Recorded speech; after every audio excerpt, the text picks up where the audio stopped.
بہت پرانی بات ہے۔ ایک خوبصورت پہاڑ کے دامن میں گلشن نور نامی ایک چھوٹا سا گاؤں آباد تھا۔ اس گاؤں کے بچے بہت خوش مزاج تھے، لیکن ان سب میں ایک لڑکا جس کا نام ایان تھا اپنی ذہانت اور رحمدلی کی وجہ سے مشہور تھا۔ ایان کو پرانی کہانیاں سننے اور مہم جوئی کا بہت شوق تھا۔ گاؤں کے مشرق کی طرف ایک گھنا اور پراسرار جنگل تھا جسے لوگ سبز تلسم کہتے تھے۔ بڑے بوڑھے کہتے تھے کہ اس جنگل کے بیچوں بیچ ایک ایسی جھیل ہے جس کا پانی چاندی کی طرح چمکتا ہے، اور جو بھی اس جھیل تک پہنچتا ہے اسے ایک انمول تحفہ ملتا ہے۔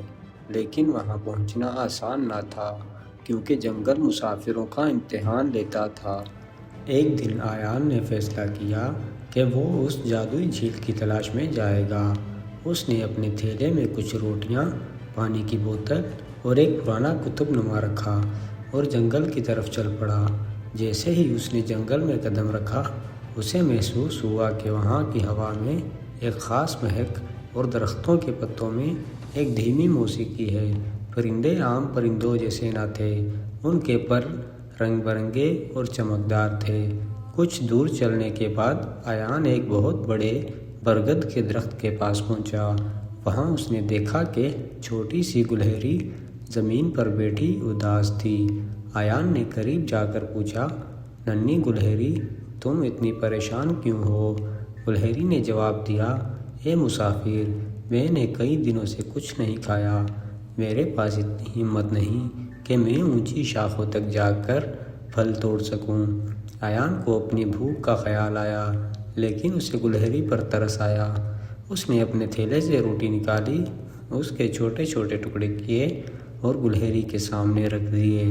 گلہری نے خوشی سے وہ ٹکڑے کھائے اور ایان کو دعا دیتے ہوئے کہا، تمہارا راستہ صاف ہو، نیک دل لڑکے۔ اچانک وہ درخت ایک طرف ہٹ گیا اور ایک پوشیدہ راستہ کھل گیا۔ ایان آگے بڑھا تو اسے ایک ندی ملی۔ ندی کا پانی اتنا شفاف تھا کہ نیچے پڑے رنگین پتھر صاف نظر آ رہے تھے۔ جیسے ہی وہ ندی پار کرنے لگا، اسے ایک آواز سنائی دی، رک جاؤ۔ سامنے ایک بوڑھا آدمی کھڑا تھا جس کے ہاتھ میں سونے اور چاندی کی دو چھڑیاں تھیں۔ اس نے ایان سے پوچھا، بیٹے، کیا تم نے میری سونے کی چھڑی دیکھی ہے؟ شاید وہ ندی میں گر گئی ہے۔ ایان نے غور سے پانی میں دیکھا۔ واقعی ایک سونے کی چھڑی پڑی تھی، لیکن اس کے ساتھ ہی ایک لکڑی کی پرانی چھڑی بھی تھی۔ ایان نے غوطہ لگایا اور لکڑی کی چھڑی نکال لائی۔ اس نے بوڑھے کو لکڑی کی چھڑی دیتے ہوئے کہا، بابا جی، مجھے صرف یہ لکڑی کی چھڑی ملی ہے، سونے کی چھڑی شاید کسی اور کی ہو۔ بوڑھا آدمی مسکرایا اور اس کا چہرہ نور سے چمکنے لگا۔ وہ دراصل جنگل کا محافظ تھا۔ اس نے کہا، ایان، تم نے لالچ نہیں کیا اور سچ کا ساتھ دیا۔ اگر تم سونا اٹھاتے تو تم اس جنگل سے کبھی باہر نہ نکل پاتے۔ اس نے ایان کو ایک جادوئی پتھر دیا جو اندھیرے میں راستہ دکھاتا تھا۔ آخر کار طویل سفر کے بعد ایان اس جگہ پہنچ گیا جہاں چاندی جیسی چمکتی جھیل تھی۔ جھیل کا منظر اتنا حسین تھا کہ ایان کی ساری تھکن اتر گئی۔ جھیل کے کنارے ایک پری نمودار ہوئی۔ پری نے کہا، ایان، تم نے تمام امتحان پاس کر لیے۔ تم نے بھوکے کی مدد کی، سچ بولا اور ہمت نہیں ہاری۔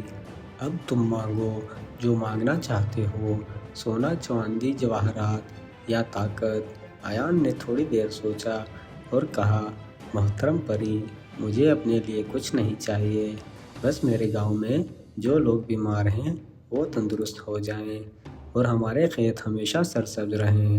پری ایان کی بے غرضی دیکھ کر بہت متاثر ہوئی۔